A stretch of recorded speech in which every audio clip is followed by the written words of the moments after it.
Hey guys, welcome back. This is Ron Jordan over at Stars Podcast, coming at you from Rocinante Studios over here in Slippery Rock, PA. We're going to jump right into it today. Another daily growth mindset blog post, day 16.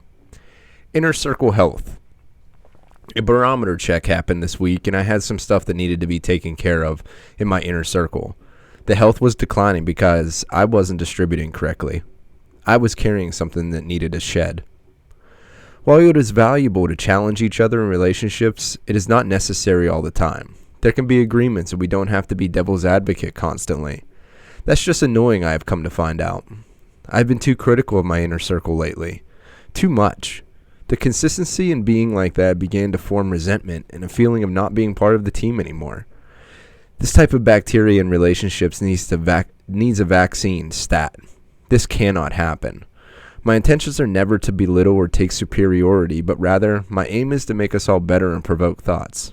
Meanwhile, I'm presuming the other person hasn't already done the obvious. My thought in that process is similar to the IT guy when the printer doesn't work. The first question, is it plugged in?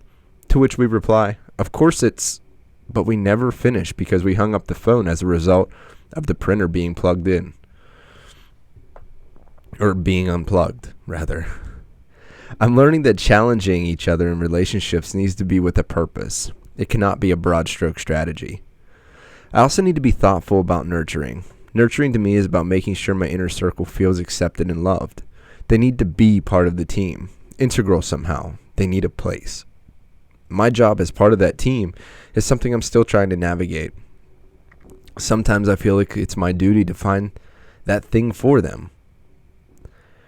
And other times I just wonder why they can't find it themselves.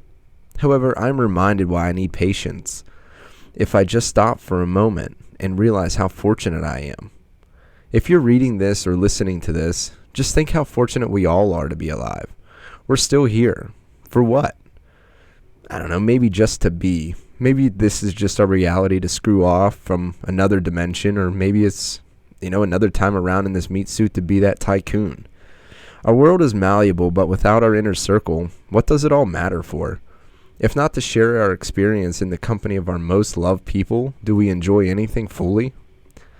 I was gutted the other night and told something that I never thought to be a possibility, but it happened. My very own wife felt betrayed by me and didn't feel like I was supporting her. I value my wife. When I call her my ride or die, that's legit. She's my saving grace. When she smiles, I smile. When she is proud, I am proud. But when she is sad, I am sad too. That's love. So her telling me she didn't feel supported, I was crushed. I couldn't believe what I was hearing. I couldn't talk. I couldn't breathe. It was hard to process how my actions have led to this conversation. It took me about an hour of not talking and a round on the bag with a baseball bat, but I collected my thoughts and talked to her about what we were doing. I had to own my neglect. I had to own my part. Extreme ownership is applied everywhere, not just working out or work. We talked, hugged, cried. At the conclusion, we just stared at each other. When your souls just agree to be better and do better for each other? A connection is the deepest of agreements. Relationships are hard, and just because we are doing our best in our eyes, we need to remain humble and listen closely. The health of our innermost circle matters most. A healthy inner circle will take us further than we could ever imagine. Just look at where you are right now. Not too bad, huh? #enjoy the journey.